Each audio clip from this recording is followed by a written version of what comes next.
The tone is perfect for what the show needs to be. It's smaller, quieter, more personal, and I actually love that. Not every story in the Game of Thrones universe needs to be about crowns, dragons, White Walkers, betrayals every 5 minutes. You know what I'm saying? So this is a touch of fresh air in my opinion. Because again, I keep reiterating this, but House of the Dragon feels like Game of Thrones, like as in a copy of Game of Thrones. Not saying it is, but you know what I mean. This felt like a story inside the world rather than trying to be a copy of it. The dialogue doesn't feel theatrical for the sake of it. It feels natural, comfortable.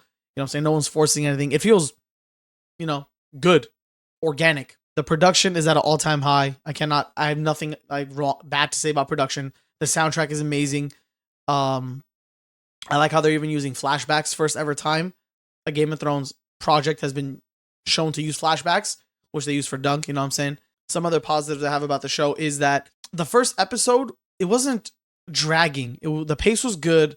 There were jokes in there. There were serious moments. There was build up. There was, a little bit of action. You know what I'm saying? So you get a little bit of everything in episode 1. The only concern I'm getting is I saw that the episode times, they were very short when I was able to see it. I saw that episode 1 was 40 minutes plus, but everything else was sub 40.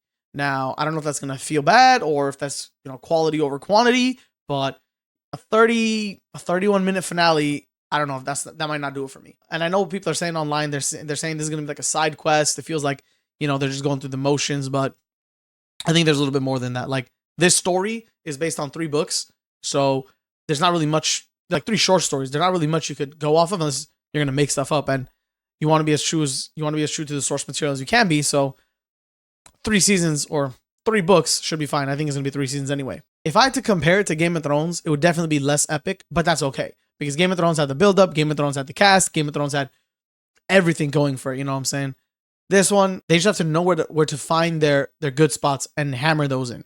They should not try and copy Game of Thrones. They should not do any of that. Just find what they're good at and do that to perfection. The story just started.